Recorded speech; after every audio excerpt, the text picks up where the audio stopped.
You mentioned Joe Burrow and in the great quarterbacks and the legacy that the Bengals have had. And you were on the team when Boomer came back for a year. And I know it was brief. And I know that was kind of an awkward situation with Jeff Blake in town as well, because he had kind of emerged as the guy. And then there were questions. They bring in Boomer for a year.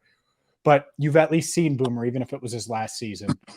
You were obviously blocking for Carson for quite some time. What stands out about Joe Burrow to you from afar? Obviously, you're not in the locker room with him every day, but he's taken this organization to heights that I'm not sure anyone expected this early in his career. Well, I got a chance to talk to Joe. There's a picture I have on my Instagram of us last year at training camp. He was riding the famous golf cart around, and he stopped and started talking to me. And I said, man, I want to thank you as a lineman, as a former lineman, as a lineman.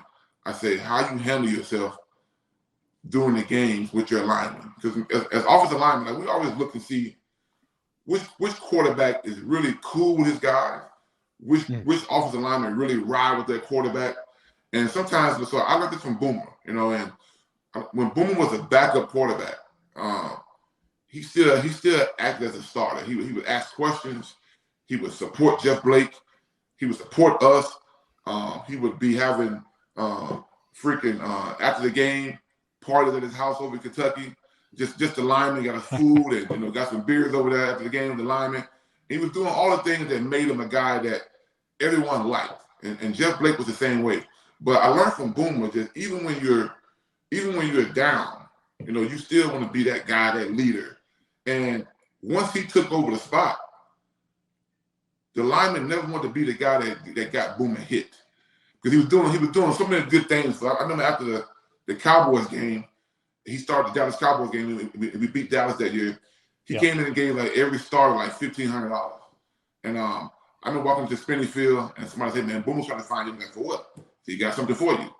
And so I was a first round pick the year before, so I took my money and gave it to my backup. I split it with my backup. But I told Joe, I said, man, I saw things that you were getting, you went through a beating the previous year. And I've never seen you get up one time and shame your lineman. Never seen you get up and throw the ball down at them, dog cuss them out. Because we're in a position where everyone's always dog cussing us out anyway. You know what I mean? It could be your O-line coach, it could be the fans who don't understand that wasn't my sack, that was on the quarterback, and the fans think you get him killed. It was the QB's fault. Everything's the lineman's fault already. So when you see the quarterbacks who's constantly yelling at his lineman, fussing at him, I can tell the linemen don't like those guys. But the guys who get respect, who the guy stands in the pocket, takes a beating, and stands up for the lineman and say, man, that sack was on me. Because the whole world want to say, it's the lineman's fault. We love the quarterback. But I've seen Joe take responsibility of sacks. I've seen him get his head beat in, never gets up pouting, never gets up showing his line up. Because all it takes is one time for him to get up and throw the ball to the ground and curse the lineman out for the entire stadium to hate every lineman on the damn field.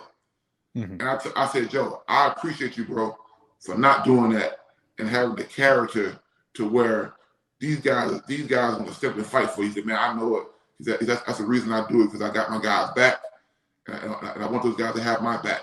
So for him to acknowledge that and to know that and to be aware of that, to me, is a quarterback's biggest trait, because those 5 guys have to bust their ass to protect you. You know what I mean? And I've seen guys not like guys, and guys give sacks up. My shoulder's hurting. I've seen the guys tap out on guys, but when the guys are loved by the guys, you're gonna play hurt, extra effort, give your body up for them. You know what I mean? And I've seen that with guys like with us with Carson, with us with John Kitna, and I see that right now with these guys right now. Joe's inspiring these guys, and because when your line plays inspired and your line knows that I got Joe Burrow back here, if I can give him 3 seconds, we're going to win this damn game, because the plays he's going to make in 3.5 seconds are going to be tremendous. So he gives guys confidence just by being there. And to me, that's one of Joe's biggest character traits to me that he has, because he can inspire all those guys together. And you can see it turns out into wins.